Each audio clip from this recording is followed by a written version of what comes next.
Fala, mano. Beleza?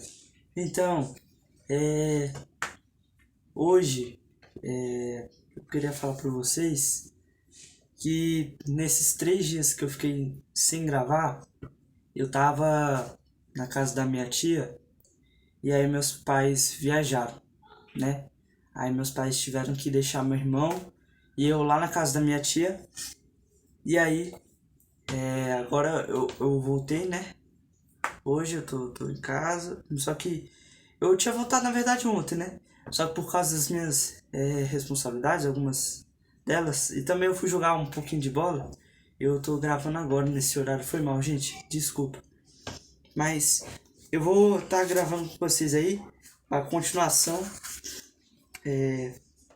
A gente leu a página 38, né? A gente vai começar a ler a 39, mas a gente vai retomar um parágrafo da 38 que compõe o início da página 39, né?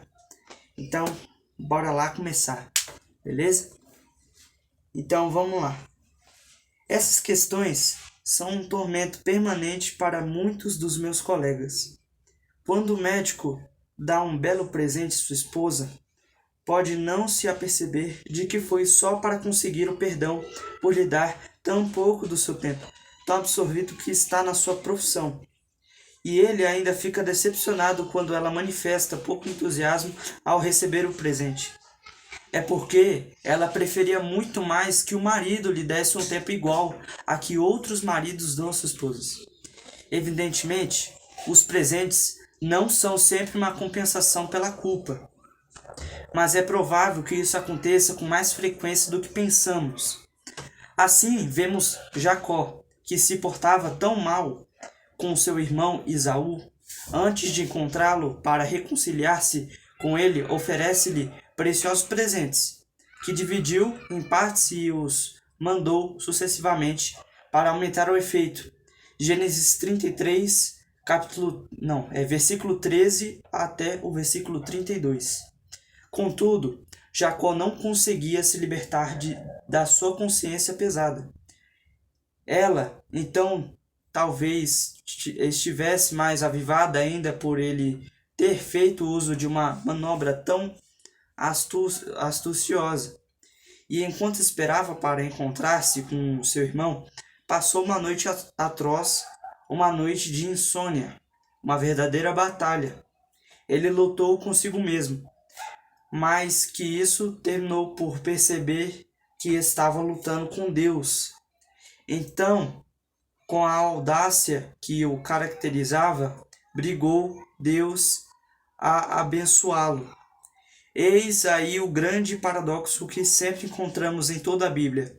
O caminho doloroso da humilhação e da culpa, com todas as angústias e todas as revoltas contra Deus que elas suscitam. Exatamente o caminho que desemboca na estrada real da graça. Deus ama os que, em vez de disfarçar o problema, o enfrentam até o confronto e a resistência. Vi a Deus face a face, e a minha vida refeche alma. Foi sal, entre aspas, entre parênteses. Foi sal, isso aqui tudo tá entre aspas. Clamou Jacó. O resultado disso tudo foi que Israel ficou coxo. Assim podemos ver que uma doença pode ser consequência de um combate espiritual. Jacó teve a maior experiência que alguém pode ter. Ele se tornou um novo homem. Isso porque também Deus lhe deu um novo nome, Israel. Desse modo, ele podia agora abordar o seu irmão com uma segurança que todos os seus presentes não lhe garantiram a bênção de Deus. Então Esaú correu-lhe ao encontro e o abraçou, arrojou-se-lhe ao pescoço e o beijou, e choraram. Gênesis 33, versículo 4. Retornemos à família do médico. Algumas vezes as crianças também preferiram um momento realmente autêntico com o pai a um presente caro. A mãe tenta explicar a elas. Vejam se compreendam. O pai de vocês é muito dedicado. É preciso deixá-lo tranquilo. Então, elas podem concluir que os doentes têm um lugar maior no coração do seu pai. É então muito perigoso ter-se uma vocação que exige muita generosidade. Isso permite que enganemos frequentemente a nós mesmos e obscureçamos convenientemente a consciência pesada por negligenciar a nossa família. Muitas vezes, só anos mais tarde, em circunstâncias mais ou menos trágicas, é que o homem se dá conta, de repente, de que ele não exerceu a sua vocação de pai. E então vivencia forte remorso. Num certo sentimento, não é justamente um conjunto de culpas difusas que os homens procuram esconder ao lançar-se freneticamente ao trabalho em vez de enfrentá-las? É uma pergunta. Será que esse excesso de trabalho, essa correria, não se constitui numa espécie de álibi que invocamos para nos desculpar? Ou até mesmo como uma espécie de expiação pelo trabalho?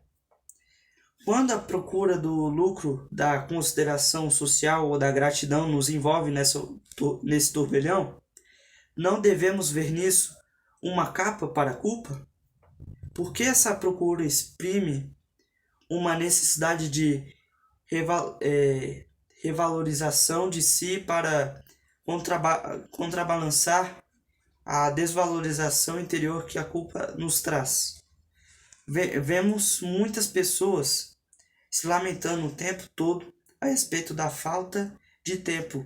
Seja mais procurar seriamente uma solução, pois teriam de fazer alguns sacrifícios. Essas pessoas acusam a civilização, a vida moderna, o automóvel, as máquinas, todas essas coisas que os homens inventaram para ganhar tempo, como se elas fossem apenas vítimas disso e não culpadas.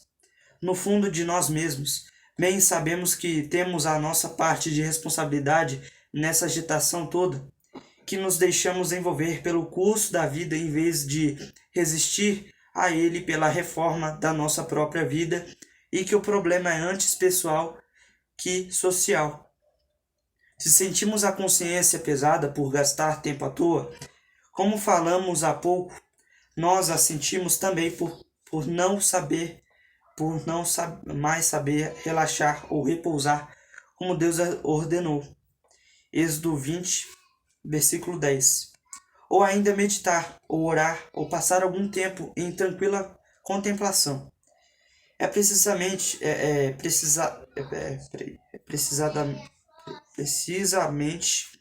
nessa contemplação que reencontramos a paz interior de que o mundo atual tem tanta necessidade. Como dá-la aos nossos doentes se não a possuirmos?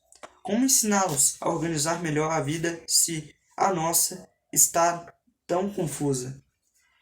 É na contemplação que encontramos a hierarquia dos valores, uma distinção clara entre o que é primordial e o que é secundário ou até mesmo perigoso.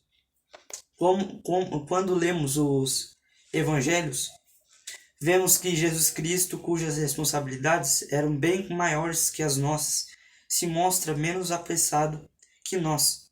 Ele tinha tempo para falar com uma estrangeira que encontrou na beira de um poço. Jó, capítulo 4, versículo 1 ao 6. Ele tinha tempo para viajar com seus discípulos. Marcos, capítulo 8, versículo 27. Tempo para admirar os lírios dos campos. Mateus 6, capítulo 6, versículo 28. Ou o pôr do sol. Mateus, capítulo 16, versículo 12, ou 2. Para lavar os pés dos seus discípulos. Jó, capítulo 13, versículo 5. Para responder sem impaciência as perguntas tolas que eles faziam. Jó, capítulo 14, versículo 5 a 10. E principalmente, ele tinha tempo para se retirar para o deserto e orar. Lucas, capítulo 5, versículo 16. E para passar uma noite inteira em oração antes de uma decisão importante. Lucas, capítulo 6, versículo 22, ou 12. Esse aqui era 2 aqui do lado do 2 aqui. Eu pensei que era 22. Lucas capítulo 6, versículo 12. Esse tempo de contemplação silenciosa é sempre um barômetro da minha própria vida espiritual. Periodicamente redescubro sua importância decisiva, periodicamente também esqueço-me dela, não sem um sentido de culpa. Fico perplexo ao ver quantas pessoas desenvolvem engenhosas teorias para aliviar o peso que sentem na consciência em relação a isso. No entanto, tudo é inútil.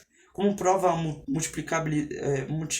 multiplicidade de argumentos e o tom peremptório de suas vozes. Uma consciência pesada não precisa de acusador, entre aspas, diz o provérbio. Um dia, há mais ou menos um ano, percebi que estava me prejudicando porque comecei a ler o jornal antes da meditação matinal, um momento quando Deus me pedia que o escutasse antes de escutar o mundo. Bastou essa simples mudança para renovar os ares de minha vida. Acabo de ler estas últimas linhas para minha mulher. Ela me respondeu imediatamente. Para mim, é justamente o contrário. Eu escuto primeiramente as notícias no rádio. Isso me desperta bem. Depois, então, consigo meditar mais conscientemente. Pensei que era um sinal de interrogação aqui com aspas e um puto aqui. Sou míope mesmo. Trata-se, então, de cada um procurar sinceramente o melhor contato com Deus. Jesus sabia também se livrar da multidão entusiasmada que queria enredá-lo numa brilhante carreira pública. Jó capítulo 6, versículo 15. Ele sabia mesmo recusar, com uma calma extraordinária, o pedido de uma mãe desolada, a mulher cananeia, e não se desviar por causa dela do caminho que Deus lhe havia traçado. Mateus capítulo 15, versículo 22 a 28. No entanto, quando ele descobriu a fé que a motivava, não hesitou em mudar de opinião e mostrar assim a sua verdadeira liberdade interior. E é esta liberdade que almejamos, a liberdade de agir ou de não agir, de falar ou de calar, de fazer isso e não aquilo, de trabalhar e de repousar, segundo a convicção que Deus nos dá. Quer sejamos pessoas de fé ou não, nós nos sentimos sempre culpados por nos deixar levar pelas exigências do mundo, por mais nobres que elas sejam, e não por uma inspiração interior e pessoal. Então, terminei aqui a leitura do terceiro tópico inteiro aqui em 2 vídeos. Não, que eu fiz acho que em segunda-feira eu acho que eu fiz, né? Então nós terminamos questões de tempo, que é o terceiro tópico. E a gente vai começar no próximo vídeo, problemas que o dinheiro traz, que é o quarto tópico. Então, vou encerrando esse vídeo. Espero que vocês tenham entendido uma palavra sequer do que eu li. E tamo junto na caminhada com Cristo. Forte abraço, valeu, até a próxima.